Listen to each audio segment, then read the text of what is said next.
Hello. Hello. How you doing? Hello. Hey. Hey, welcome to Bowl Chat. This is the sister podcast to Serial Killers. That's the podcast where we talk about cereal. This is the podcast where we just talk about whatever. And today is Wednesday, June 7th. We almost did not have a Bowl Chat today, but Danielle stepped in to save the day. I did. Danielle Dellilo, welcome. How you doing? Thank you. Welcome to Bowl Chat. This is so exciting. I love bowls and I love to chat. You do love to chat. Yeah, I mean, I'm a talker. I could seriously just be quiet now for the next 30 minutes, and you could. Yeah, I could talk. You could nonstop. I could tell you the news. I could tell you what kind of shoes I'm wearing. You know. Here's the problem. What? Okay, I don't want to say it's a problem because he gets very angry, but Andrew. Yeah. Okay. Okay. My partner in crime, my co-host for many years now. Yes. You know, he wears many, many hats. Oh my God, he's got a lot of hats that he wears. He actually should wear a hat because that hair, I'm telling you, he needs a haircut. God. Anyway, Maybe a trim. he does so many things here, and his biggest problem is scheduling. Okay, like he should just block out 15 minutes, 30 minutes, once a week just to do this. Once a week? Well, we do too. You did the middle finger. Okay, well, yeah, that was for him. Oh my God. But what I'm saying is, and I'm not trying to be a dick in any way, shape, or form. I know you're not. But in order for this podcast to be successful, we have to record. He's like, oh, I have intern interviews. Intern interviews? Are you doing any intern interviews? No, I'm not, but you can schedule them for 10:45 instead of 10. Yeah. And that way you have time to do this. Lock it out. You know what? Let the interns who don't even work here wait. Take care of your show first and then move on to the other things. I agree. But he's so very, very busy. So anyway, thank you very much for sitting in, Danielle Dellilo. Oh, you're welcome. We're both Long Island people. Oh, yeah. Yes. Forget about it. So you were born on Long Island? Yeah, I was born in Franklin Square. Yep. Okay. You know it? I that's a little bit South Shore, right? Yeah. Yeah, so I'm not that I'm a North Shore. You know what? If you don't know Long Island, you have no idea. But, you know, Long Island looks like a big giant penis, and the top part is the North Shore, and the bottom part is the South Shore. And, you know, it's a little bit different, but I'm kind of like right in the middle. Yeah. But I guess we consider ourselves more North Shore than you are. Yeah. But, yeah, so we're Long Island kids from, you know, way back, and we met here, I guess? No, I met you when I worked for Radio Disney. I don't know if you remember that, but you were at an event with Greg T. Okay. In New Jersey. Right. And that's where I met you. And this was going back in like 2004, 2005. And ever since then, I knew who you were. And then I remember when I came in for one of my last interviews in Tribeca, I saw you in the hallway. By the elevators. Like, yeah. Do you remember that? I was like, oh, there's Scotty. And you're like, how you doing? You know, you had your hand in your pocket. I distinctly remember that meeting. Yeah. However, I had no idea who you were. That's so crazy. And I feel like such a jerk because I was like, yeah. You know, you have to do one of those. And I'm the worst at that because, look, we meet a ton of people in this business all the time, out in the street, wherever, up here, celebrities and their handlers and whatnot, you know. And you see them every once in a while, and I'm the kind of guy that I cannot remember names. No? I know that. Oh, I'm so good at remembering names, faces, everything. I know that. Well, yeah, you're very good at it. I mean, I know that I had seen you at some point, but I had no idea. I couldn't place it. You know what I mean? Oh. So I just did one of those. Yeah. It's great. I remember. I'm very careful now not to say, "Oh, nice to meet you." Right. I just always try to say, "Good to see you," or "Nice to see you again," That's what I do too, or whatever. Scotty. I do the same thing. Oh, good to see you again, or they'll say, "Oh no, we never met." Oh. You look like somebody I met before. Yeah, because I don't want to feel like a jerk, and then after the fact, like, we've been here so many times, and I know, I'm like, oh, I'm so sorry. So and now we're best pals. Yeah. So you know what? I'm also very interested in. You also are a very established photographer. Oh, thank you. Oh my gosh, I love your photos. Thank you. How did that all come about? Oh, man. Okay, so in 2012, I was working at Hofstra University, and I was on campus, and on campus there's tulips. They're very well known for the tulips. Oh. So I went and I took my BlackBerry. Do you remember BlackBerries? I do. I actually had mine in here the other day. No way. Because they were making fun of me that I still had one. It's not the only thing that functions on it that I use is the alarm. I use it to wake me up every morning. That's great. It actually still connects to Wi-Fi, believe it or not. but it's not. Yeah, but it doesn't, like, you can't use it as a phone or whatever. But I still have it. I use it every morning. Yeah. Anyway, I'm sorry. Go ahead. No, that's okay. So I started taking photos on my BlackBerry, and my friend at work was like, Danielle, you have an eye. You have a really good eye. I said, oh, well, thank you. So then I started dabbling in photography more and more and more, and then I wound up buying myself my first camera. It was a Canon T3i Rebel. And then I just went out and I went to the beach. I went to Brooklyn. I took pictures of the Brooklyn Bridge. And then after that, everyone's like, oh, wow, this is gorgeous. Oh, my God. Then I bought another camera, a more advanced camera. Are you making fun of my accent? No, not at all. I mean, I'm from there, so I get it. Yeah, but you don't talk like well, I that's talk. because, I paid to get rid of it. But that's cool. So, yeah, so ever since, 11 years now, I've been doing photography. Do you do weddings and stuff, or not? You haven't really dabbled in that? So I do event photography sometimes. Okay. But I got to tell you, I hate taking pictures of people. I hate it. It's so annoying. At least with the sun, you don't have to tell him, oh, smile, this and that. The freaking guy's got to, oh, smile, and then his eyes are closed. I got to take another picture. At least with the sun, it just... In case you didn't realize it, Danielle is New York on a cracker. I have to actually back up because...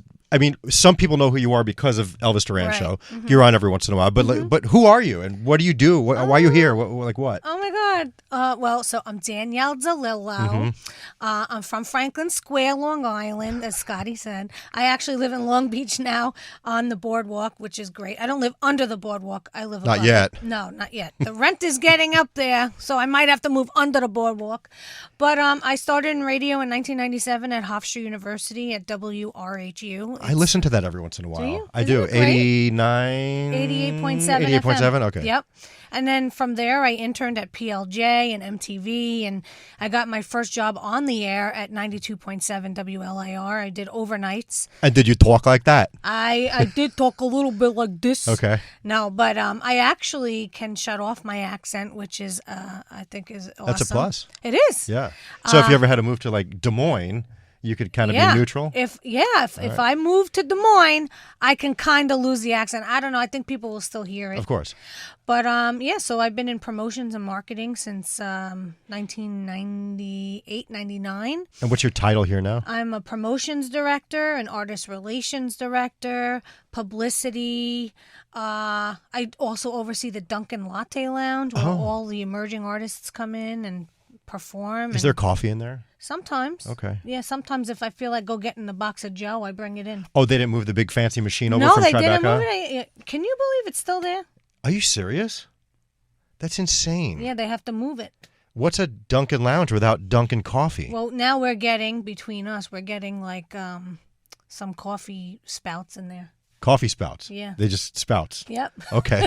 I don't think there's any plumbing in there, but... No, there is actually. Oh, is there really? Oh, I'll show you later. Okay. There's a little thing in there. You put the water. I'd like for you to show me your plumbing.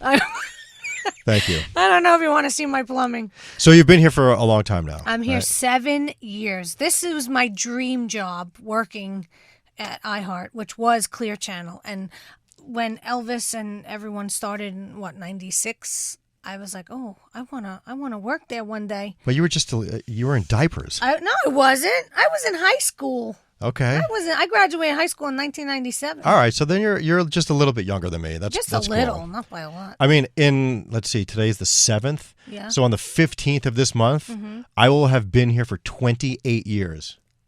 Get out of here. June 15th, 1995 was my first day here. Isn't that insane? What? Yeah. I was 19. That's crazy. I was 19. And I'll never forget my very first day here. They asked me to pull the big van out of the garage. Oh, God. It was this giant. Huge. It was a 1980 something, the biggest piece of crap with an old logo, whatever. And I pulled it out of the garage and I was driving up Meadowland Parkway because the station was in Secaucus at the time. And like, I had a smile from ear to ear that you could not break. I was like, I cannot believe that I'm driving the Z100 truck. And I work for Z100. Yeah. Like that was insane. Right. And my very first event was that day. They took me out. It was myself and an intern, and we went to the New York City Public Library in the city. Oh, over the here. one with the Bryant lions, Park. Yeah. thing there. And we were giving out RC Draft Cola. It was brand new, so we were sampling RC Draft Cola in bottles. And I was carrying a cooler, and I dropped it as I was walking up the steps, and there was broken glass all over the place. Oh my I felt like the gosh. biggest. I couldn't believe that they didn't fire me that day. But it was, Bill Hesselberg? Of course I know Bill. So Bill was just sitting in the truck, sitting in the street, parked there because he was just Was watching he laughing? us. He was just face palm. Before there was a face palm emoji, he was the face palm emoji. God. And I was like, what do I do? And I'm picking up pieces of glass. People are laughing at me. It's all sticky. There's crap everywhere. But that was my very first experience and my first day at Z100. And I'll never forget it. Never forget it. I remember my first day as an intern at PLJ. Yeah. They asked me to stock the refrigerator with orange juice. Okay. And you know what I did, Scotty? The best job you could. I did. That's right. I made sure all the labels were straight and forward. I made sure it was no pulp, some pulp, extra pulp. Yes. Like, I made sure that refrigerator looked its best. Attention to detail. Yes. I even cleaned it. We had a Tropicana refrigerator in the promotions office in Secaucus probably around the same time. Yeah. So they would send us cases and cases of Tropicana, and I had to stock that refrigerator as well. Yeah. And I would still do it today because you know what? I'm not above any job here. Yeah, I really don't. Same here. It's true though. I still get the trucks inspected, oil changes. I know you do. I still do that since 1995. That was my job, and I still do it to this day. That's insane. With pride and joy. Pride and joy. Yeah. Look at you. Yeah. I mean, I'm a little bit grayer now. So am I, but I get it. I just got it done on Monday. That's one thing that I've always said I'm never going to do. I'm not going to dye my hair. Your hair looks nice. Well, thanks. Salt and pepper. The longer it is, the more gray you can see. And if I don't put gel in my hair, it's very much more salty. Really? Like yesterday, I didn't have a lot of gel in it, and it was much so. Like you see over here, my sideburns are they're gray. My whole head looks like that. But for some reason the gel makes it not salty. I like it. Yeah, I like it. It Looks handsome. I like it too, and I vowed that I'll never dye it. It is what it is. I mean, I would like to don't dye it, but I will never dye it. Oh, I know. I need a diet too. Yeah. It's weird because I was down to like 184, like 4 or 5 months ago, and I'm back at 195 or so. Really? Yeah, I cut out a ton of stuff, and slowly they've worked their way back in. I don't know. I did that. I cut out all carbs and sugar and. I was eating vegetables all day. You had to see me at my desk. I was eating string beans like it was candy. Fried? No, it wasn't fried. I went to the grocery store and I got them. I got the big 5-pound bag, and there I was eating string beans all day. So now, are you a vegetable grower? Do you have? No, I do not. You don't have room now, right? No. Okay, I got you. When I had my house, I always wanted to grow vegetables, but guess what? I only grew flowers. It's good to take pictures of. Yes. It's very upsetting to me because this is the first year I can't even remember it. Like since I've had the house in 2007 or whatever, but even before that, on my parents' house, this is the first year that I don't have a full-on vegetable garden. No, I have one tomato plant, I have 2 cucumbers, and I think that's it because. The weeds. I know I sound like an idiot, but the weeds are so obnoxious. Oh gosh. They just take over the whole thing, and by the time it's not even worth it. Yeah. So I don't know. It's upsetting because I like to eat.